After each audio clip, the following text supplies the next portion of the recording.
자, 오늘 하나님이 우리에게 주시는 말씀은 사무엘하 12장 1절로 15절 말씀입니다. 사무엘하 12장 1절로 15절 말씀입니다.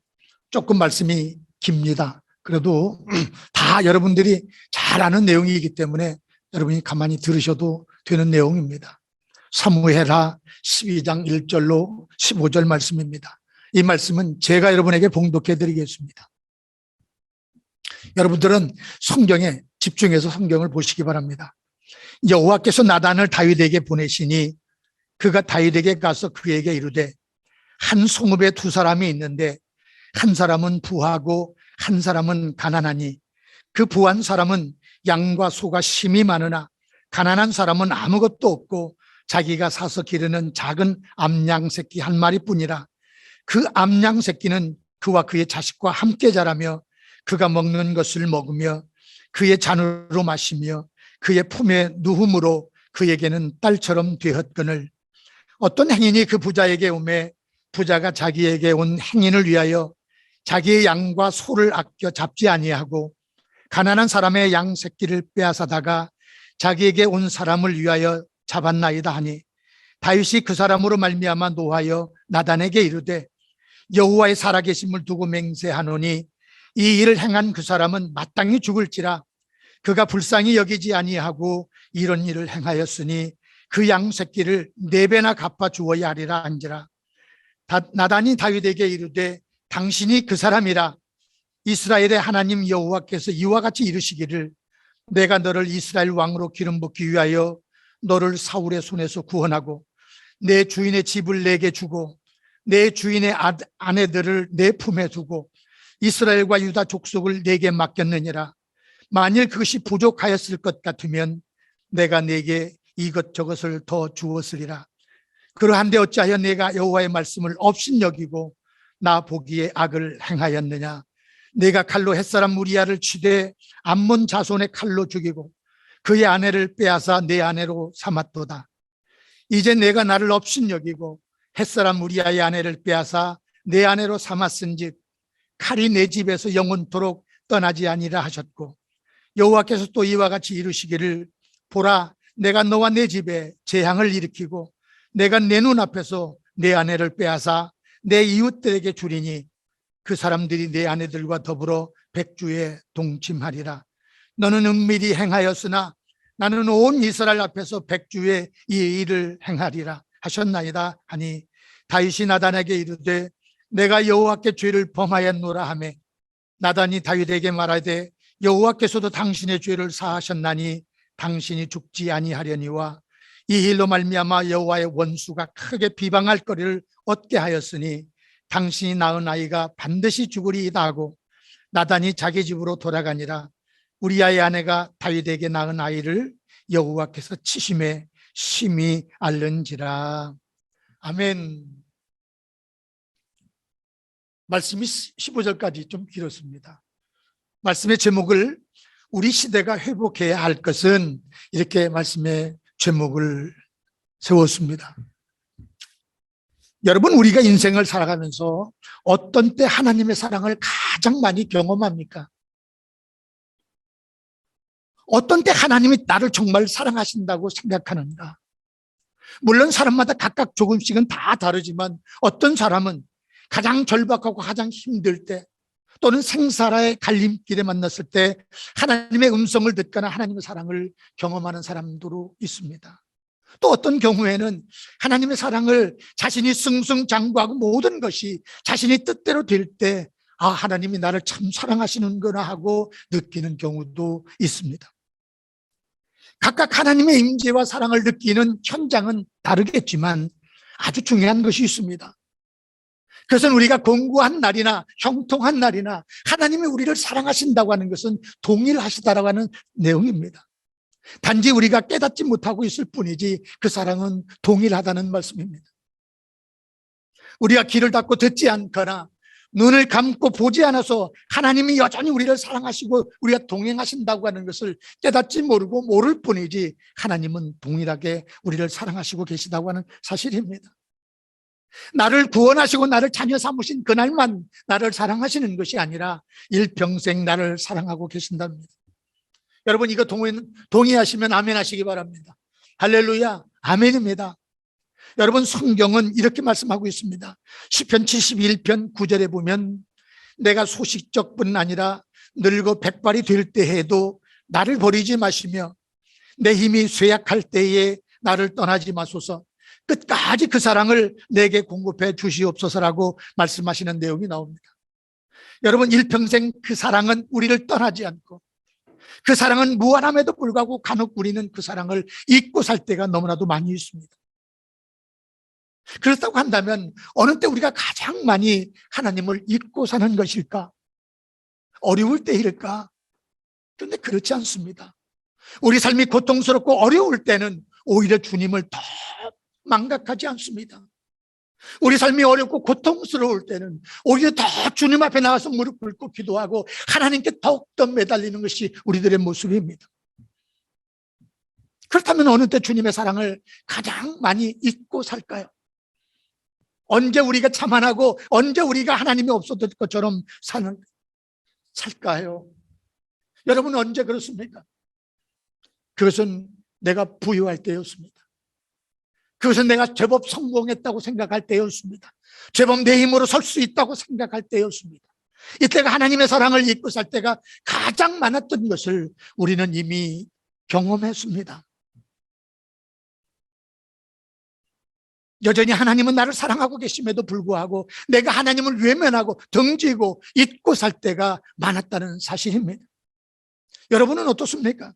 간혹 우리 인생 속에 고난과 아픔이 찾아올 때면 이것이 나의 죄에 대한 하나님의 징계이거나 보응일 수도 있겠지만, 때로는 하나님 없이는 안 된다고 하는 것을 내 자신에게 삶을 통해 깨닫게 하시는 하나님이 우리에게 주시는 소중한 기회요, 특별하신 은혜라고 하는 것도 성경은 우리에게 말씀해 주고 있습니다.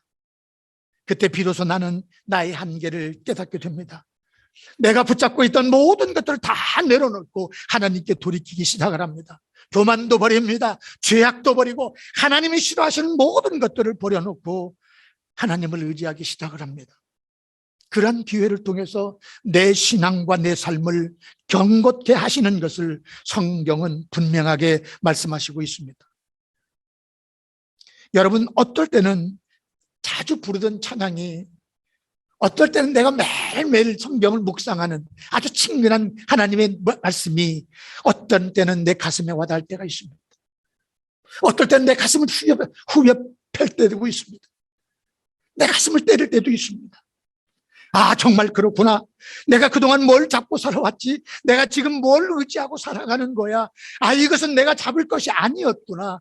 아, 이것은 내가 의지할 것이 아니었구나 하고 깨닫게 되는 것이 우리의 어리석음입니다. 그것도 모든 것이 다 무너져버린 다음에야 깨닫게 되는 것이 우리의 한계 아닌가요? 삶이 형통하고 모든 것이 다 순조로울 때는 우리는 하나님 앞에 기도하지 않습니다. 하나님 앞에 매달리지 않습니다. 여러분, 오늘 본문은 하나님께 회개한 한 사람의 고백이 잘 나타나 있습니다. 이것은 마음으로만 느끼는 것이 아니었습니다. 이것은 그 삶의 결단이요, 변화였습니다. 회개에 합당한 열매로 우리들에게 보여주는 것이었습니다. 내가 지금까지 잡았던 모든 것을 다 버리고 내가 지금까지 추구했던 모든 것을 다 내려놓고 하나님을 향하여 방향을 전환하는 모습을 우리에게 보여주고 있습니다. 주님, 내 인생의 주관자가 내가 아닙니다. 세상에서의 성공도 아닙니다. 오직 하나님만이 내 인생의 주관자이십니다. 하나님 아니면 나는 아무것도 아닙니다라고 선언하는 내용이 오늘 본문의 내용입니다. 여러분, 하나님의 사랑으로 돌이키는 한 신앙인의 위대한 결단과 그 삶의 용기가 오늘 본문에 잘 녹아 있습니다. 오늘 여러분이 하나님의 가슴을, 하나님의 사랑을 더 많이 경험하는 소중한 시간이 되시기를 주님의 이름으로 축원합니다. 할렐루야. 여러분, 윌리엄 토저라고 하는 신학자가 있습니다. 에이든 윌리엄 토저라고 하는 유명한 신학자가 있는데 이 사람이 쓴 하나님을 추구함이라고 하는 책이 있습니다. 이 책에서 보면 하나님의 사랑이란 무엇인가? 하나님의 사랑이라고 하는 것은 과연 무엇일까? 이런 질문을 합니다. 이런 질문에 대해서 그 에이든 토저라고 하는 사람은 이렇게 대답을 합니다. 성령을 통해서 하나님의 비밀을 알게 하시는 것, 이것이 하나님의 사랑이라고 에이든 토저는 고백을 하는 모습을 책을 통해서 볼 수가 있었습니다. 여러분, 대부분의 많은 사람들은 내게 뭔가를 주시고 내게 뭔가를 좋게 해주시고 내게 뭔가를 얻게 해주시면 그것을 사랑이라고 생각을 합니다. 또한 뭔가를 잡아야 사랑이고 뭔가를 내가 입에 물어야만 그것이 사랑이라고 생각하는 사람들이 많이 있습니다. 그러나 이것은 성경에서 말하는 것은 저급한 신앙이라고 성경은 평가하고 있습니다. 여러분, 성숙한 그리스도인들은 그 사랑을 좀 더 하나님의 차원에서 이야기를 합니다. 하나님의 가슴을 알고 하나님의 비밀을 알고 성령을 통해서 깨달아가는 것이 사랑이라고 고백을 합니다. 여러분, 그런데 그 비밀에는 크게 두 가지가 있다고 말씀합니다. 하나는 건강한 비밀, 즉 영적 비밀이라고 하는 것이 있고 또 한 가지는 건강하지 않은 비밀이 있다고 얘기를 하고 있습니다. 여러분, 첫 번째 여기서 건강한 비밀, 즉 영적 비밀이라고 하는 것은 무엇을 말하느냐? 여기서 영적 비밀이라고 하는 것은 하나님의 존재를 알고 하나님의 인격을 알고 하나님의 사랑을 아는 것이라고 얘기합니다. 뿐만 아니라 하나님의 심정과 뜻을 이해해가는 것을 영적 비밀이라고 얘기합니다. 뿐만 아니라 그 비밀을 알면 알수록 복된 것이라고 우리들에게 교훈하고 있습니다. 여러분, 우리가 말씀을 묵상할 때, 또 기도할 때, 또 설교를 들을 때 이 비밀이 우리 속에 가득하다고 한다면 정말 그 사람은 복된 사람일 것입니다. 여러분, 우리가 세상에 살아가면서 때로는 실패할 수 있습니다. 때로는 무너질 수 있습니다. 그러나 모든 것이 다 무너지고 다 깨어져 버린다고 할지라도, 그 깨어져 버린 현장이라고 할지라도 그 심령에 하나님을 향한 갈망으로 가득 채워져 있다고 한다면 성경은 그 사람이 복된 사람이라고 증거하고 있습니다.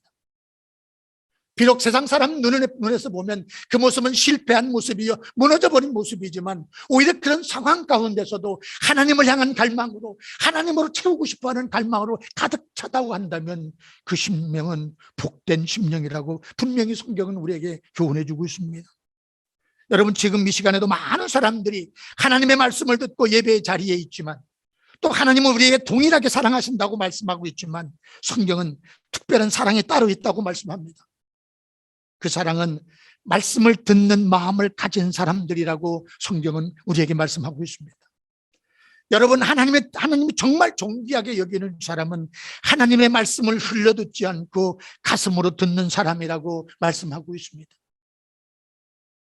진정으로 영적 비밀을 소유하는 것, 이것이 사랑입니다. 하나님께서 성령을 통해서 하나님의 사랑의 농도를 알게 하시는 것, 하나님의 사랑의 깊이를 알게 하시는 것, 이것이 사랑이라고 성경은 우리에게 교훈하고 있습니다. 여러분은 어떠십니까? 그래서 그 은혜가 얼마나 큰지를 경험하게 하시는 거예요. 그래서 하나님의 심정이 얼마나 깊은지를 알게 하시는 것, 이것이 건강한 비밀이요 영적 비밀이라고 성경은 말씀하고 있습니다. 또 두 번째로 건강하지 않는 비밀이 있다고 얘기합니다. 건강하지 않는 비밀이라고 하는 것은 우리 내면에 감추어진 비밀이라고 얘기합니다. 여러분, 이것이 오늘 다윗이라고 하는 사람의 문제였습니다. 여러분, 다윗의 문제는 성적인 문제였습니다. 그는 우리아의 아내 밧세바를 완벽하게 자신의 여자로 만들고 자신의 모든 죄악을 철저하게 덮기 위해서 그의 남편 우리아까지 죽였습니다. 그리고는 완벽하게 모든 것을 다 이런 것으로 착각하고 쾌재를 부르려고 했습니다. 여러분, 그런데 이것은 하나님이 모든 이 악한 일들을 다 아시고 보시고 계셨다고 하는 사실입니다. 분류를 넘어서 이것을 정당화시키고 살인 행위까지 그는 아무 일도 없는 것처럼 스스럼 없이 모든 행동을 저질렀습니다. 그리고 나서도 전혀 양심의 가책을 받지 않는 이 모습은 단순히 윤리적이고 도덕적인 문제만이 아니었습니다. 그것은 바로 하나님과의 관계의 문제였습니다. 여러분, 다윗이 어떤 사람이었습니까? 하나님이 없어서는 안 된다고 고백했던 믿음의 사람이었습니다. 어린 나이에 기름 부음을 받고 차기 왕으로 내정될 때부터 일평생 동안 하나님이 없으면 저는 안 됩니다라고 고백했던 믿음의 사람이 바로 다윗이었습니다. 그는 늘 사무엘상 16장의 감격을 가슴에 품고 살았던 사람이었습니다. 여러분, 사무엘상 16장의 감격이 무엇이었습니까? 여러분, 하나님은 이스라엘의 초대왕 사울을 폐해버렸습니다. 하나님의 합당한 모습이 아니었기 때문에 그를 폐하고 사무엘이라고 하는 선지자를 통해서 이스라엘의 두 번째 왕을 세우셨습니다. 그 두 번째 왕이 다윗이었습니다. 하나님은 사무엘 선지자에게 얘기했습니다. 너는 이새의 집에 가서 봐라. 이새의 아들 중에 내가 택한 이스라엘의 두 번째 왕이 있느니라. 이 말씀을 들은 사무엘 선지자는 이새의 집에 찾아갔습니다. 이새의 집에 도착해서 이새의 아들들을 다 모아놓고 찾아봤습니다. 사무엘 선지자가 보기에는 이새의 아들 모두가 다 왕의 제목으로 손색이 없는 자들이었습니다. 아주 기골이 장대했고 훌륭했고 지혜가 충만한 자들이었습니다. 그럼에도 불구하고 하나님은 사무엘 선지자에게 지금 내 앞에 있는 자들은 내가 선택한 자들이 아니니라 말씀하고 있습니다. 그러자 사무엘 선지자가 이새에게 얘기합니다. 여기에 있는 아들이 당신의 아들 전부냐? 그러자 이새가 대답합니다. 아닙니다. 또 다른 아들 말제가 하나 있습니다라고 얘기합니다. 이 말제라고 하는 말은 히브리 원어를 번역하면 있으나 마나한, 있어도 없어도 전혀 상관이 없는 이런 뜻입니다. 그러니까 지금 이 다윗이라고 하는 아들은 아버지 이새에게는 있으나 마나한 아들이었습니다. 아들로 취급받지 못하는 아들이었습니다. 지금 아들들이 다 모였는데도 불구하고 이 다윗은 풀밭에서 양을 치며 누워서 하늘을 바라보며 하나님과 교통하고 있었습니다. 그러자 사무엘 선지자가 그 아들을 바로 당장 이리로 데려오라. 데려오지 아니하면 나는 아무것도 입에 대지 않겠다라고 얘기합니다. 다윗을 데려왔을 때 하나님은 사무엘에게 감동을 주십니다. 내가 선택한 자가 바로 이 자니라. 사무엘 선지자가 거기서 다윗에게 기름을 붓습니다. 여러분, 다윗은 비록 젊은 나이에 왕이 될 것을 기름 부음을 받았지만 그 다음 바로 왕위에 오르는 것이 아니라 16년 동안 사울이라고 하는 사람으로부터 도망자가 되었습니다. 수없이 많은 죽음의 위기를 넘겼습니다. 이로 말할 수 없는 고난과 고통과 어두움 속에 있었습니다. 그럼에도 불구하고 다윗이 될 수 있었던 비결은 바로 하나님이 나를 택했다고 하는 감격이 다윗을 붙잡아줬다라고 하는 겁니다. 세상이 나를 버린다고 할지라도, 나를 낳은 부모가 나를 인정해 주지 않는다고 할지라도, 나와 피를 통한 형제들이 나를 인정해 주지 않는다고 할지라도 천지 만물을 창조하신 하나님이 나를 선택했다라고, 천지 만물을 창조하신 능력의 하나님, 전능하신 하나님이 나를 선택하고 나를 불렀다고 하는 이 감동과 감격이 수없이 많은 고난과 고통 속에서 그를 다윗되게 만들어 주었다고 하는 겁니다. 믿음의 사람으로, 신앙의 사람으로 그를 붙잡아 놓을 수 있었다고 하는 사실입니다. 다윗은 평생 동안 이 사무엘상 16장에 이 감격을 가슴에 안고 살았기 때문에 늘 하나님의 사람으로, 믿음의 사람으로 우리들에게 보여주고 있습니다. 또 하나님 앞에 인정받을 수 있는 비결이었다고 성경은 우리에게 말씀해 주고 있습니다. 여러분, 그랬던 다윗이 이제는 하나님이 없이 모든 것을 이끌어갈 것처럼 그렇게 오만해져 버렸습니다. 이것이 그의 죄 중에서 가장 큰 죄였습니다. 하나님이 없어도 될 것처럼 하는 그의 행동 자체가 결국에는 윤리 문제에서 살인 문제로까지 발전하게 되고 말았습니다. 이것이 바로 건강하지 못한 비밀이 만들어 온 결과였습니다. 내가 지금 왕이고 내가 이 정도로 하나님께 무릎을 꿇으면 족하다고 하는 그의 잘못된 생각이 문제였습니다. 내가 지금 왕인데 내가 이 정도 정도는 내가 할 수 있다고 스스로가 생각을 했습니다. 그 잘못된 생각이 문제였습니다. 즉 그것은 교만의 문제였습니다. 결국 이것은 하루아침에 그를 무너져버리는 가장 중요한 요소가 되고 말았습니다. 하나님을 거부하고 하나님을 대항했던 그의 오만함이 결정적인 문제였습니다. 이것은 그가 지은 죄 중에 가장 큰 죄였고 자신이 하나님이 되려고 한 사단처럼 되어버리고 말았습니다. 여러분, 건강하지 못한 비밀에는 반드시 결과가 따라온다고 하는 것을 우리는 기억해야 합니다. 이 건강하지 못한 비밀이 있으면 용기가 사라져버립니다. 여러분, 이 건강하지 못한 비밀을 갖고 있다고 한다면 담대함이 무너져버리기 시작을 합니다. 이 건강하지 못한 비밀이 있는 사람은 공동체와 분리되기 시작을 합니다. 이 건강하지 못한 비밀이 있는 사람은 당당하지 못하고 자신감을 잃어버리기 시작을 합니다. 이 건강하지 못한 비밀이 있는 사람은 기쁨과 즐거움을 상실해버리고 만다고 하는 사실입니다. 여러분, 다윗은 하나님의 비밀에 동참했던 믿음의 사람이었습니다. 하나님이 없으면 나는 존재할 수 없습니다라고 고백했던 사람이었습니다. 늘 그가 어디에 있든지 어디에 가든지 하나님과 동행하는 삶을 살았던 사람이었습니다. 하나님의 임재가 그 삶 속에 늘 충만했던 사람이었습니다. 광야를 떠돌아다닐 때도 그는 매 순간순간 하나님의 임재를 경험했던 사람이었습니다. 남들 보기에는 너무나 초라한 삶이었지만 그는 진정으로 자유한 사람이었고 행복한 사람이었습니다. 그는 진정으로 복된 사람이었습니다. 그런데 그런 그가 지금은 어떤 모습입니까? 건강하지 못한 비밀에 완전히 사로잡혀서 그는 추락해버리고 말았습니다. 여러분, 그러나 다윗은 나단 선지자가 와서 전해주는 이야기를 듣는 순간 그는 자신의 참혹한 현실을 자각하기 시작을 했습니다. 그것은 밧세바 사건만이 아니었습니다. 자신이 하나님 이상으로 능가하려고 했던 오만과 교만의 무서운 죄를 깨닫기 시작을 한 것입니다. 여러분, 사람이 돈 때문에 무너지지 않습니다. 문제는 그 돈이 하나님을 능가하기 때문에 무너지는 것입니다. 내가 부유하니까, 내가 돈이 많으니까 나는 더 이상 이제 하나님의 도움이 필요 없어도 괜찮다, 도움이 없어도 괜찮다라고 하는 그 만용이 나를 무너지게 만드는 것입니다.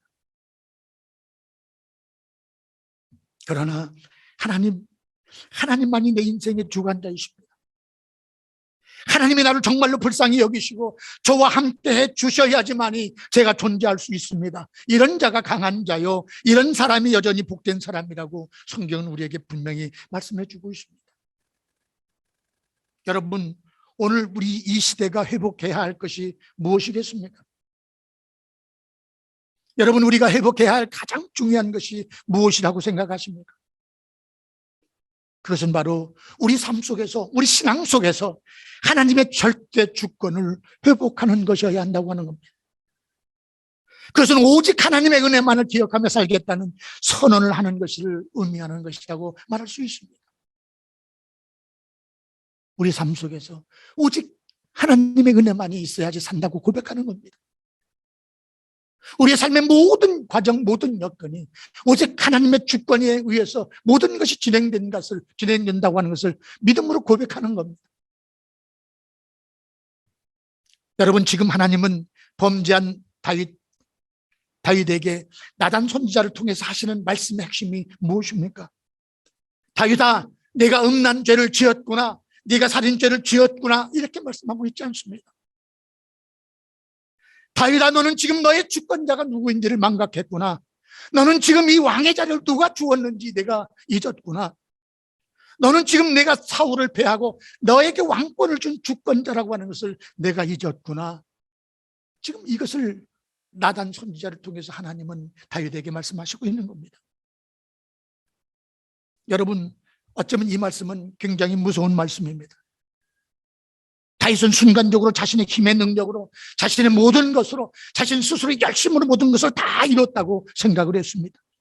따라서 그것에 대한 보상 심리로 이것 정도는 내가 왕이니까 내가 누려도 좋다, 누릴 만한 자격이 있다라고 스스로 생각을 했습니다. 여러분, 우리는 자격이 없습니다. 우리에게는 그럴 만한 자격이 없습니다. 내가 스스로 그럴 만한 자격이 있다라고 선언하는 그 순간 우리는 아주 위험한 선언이 되고 마는 겁니다. 여러분, 우리가 무슨 자격이 있습니까? 은혜 아니면 우리는 아무것도 아닙니다. 하찮은 존재일 뿐입니다. 하나님께서 다윗에게 나단을 통해서 말씀하십니다. 그 사람이 바로 너다. 하나님의 주권을 거부하고 내 힘으로, 내 능력으로 모든 것을 다 이룬 것처럼 착각한 사람, 그 사람이 바로 너다. 하나님을 멸시하고도 조금도 양심의 가책도 느끼지 않는 그 사람이 바로 너다. 뻔뻔하게 자만감에 사로잡혀 있는 그 사람이 바로 너다. 그 사람이 바로 너야. 나단 선지자를 통해 하나님은 말씀하시고 있는 겁니다. 그때 다윗은 하나님의 종 나단 선지자의 진심 어린 충고를 그가 수용하기 시작을 합니다. 여러분, 이것이 바로 다윗의 강점이었습니다. 시편 51편 3절 말씀에 보면 이런 말씀이 있습니다. 무릇 나는 내 죄가를 아오니 내 죄가 항상 내 앞에 있나이다. 다윗의 고백입니다. 나는 내 죄가를 압니다라고 하는 다윗의 모습입니다. 여러분, 세상에서 가장 수치스러운 지식이 있습니다. 가장 수치스러운 지식이 뭡니까? 그것은 내가 얼마나 형편없고 내가 얼마나 보잘것없는가를 아는 지식입니다. 여러분, 왜 사도 바울이 내가 죄인 중에 괴수다라고 고백을 했을까요? 왜 자신을 향해서 끊임없이 낮추는 삶을 살았을까요? 그것은 단순히 겸손만의 문제가 아니었습니다. 그것은 자신에 대한 바른 지식을 갖고 있었기 때문에 가능한 고백이었습니다. 여러분, 무서운 것은 우리가 이 지식이 없으면 늘 자신에 대해서 오판할 수 있는 존재들이라고 하는 사실입니다. 무지할 때는 내가 대단한 걸로 착각합니다. 내 힘으로 사는 것으로 착각합니다. 내 능력으로 모든 것을 다 이루고 살아온 것으로 알고 착각하는 것이 바로 우리들이라고 하는 사실입니다. 그러나 성령이 내게 바른 지식을 일깨워 주시면 내가 아무것도 아니라고 하는 것을 하나씩 하나씩 알게 되고 깨닫게 된다고 하는 사실입니다.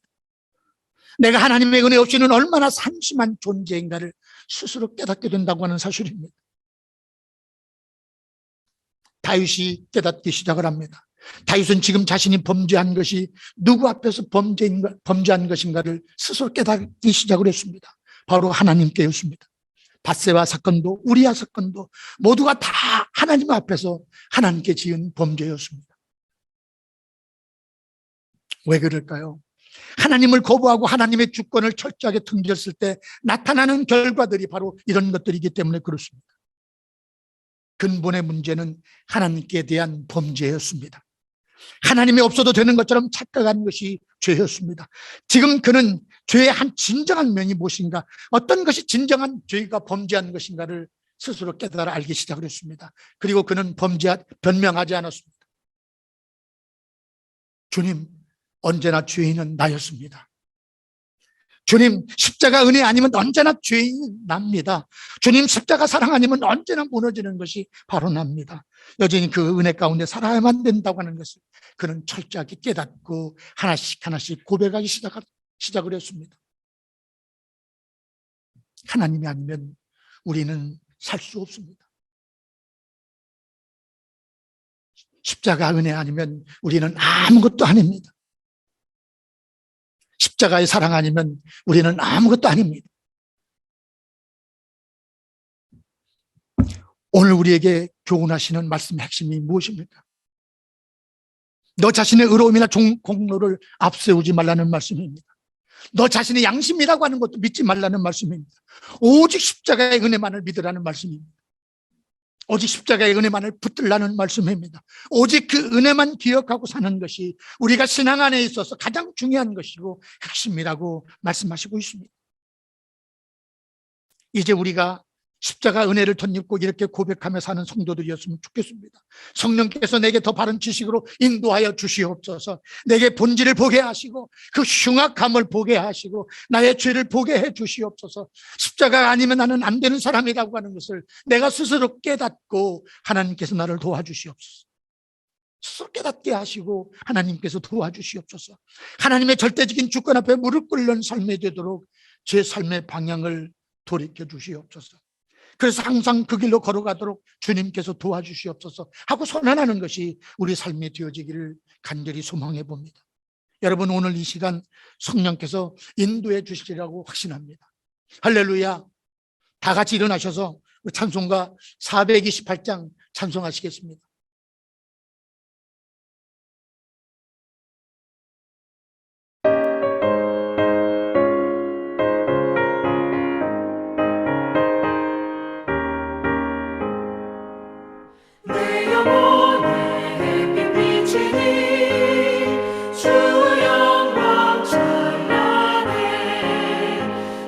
세상 어떤 빛보다 이 빛 더미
오늘 하나님의 사람 다윗이었습니다.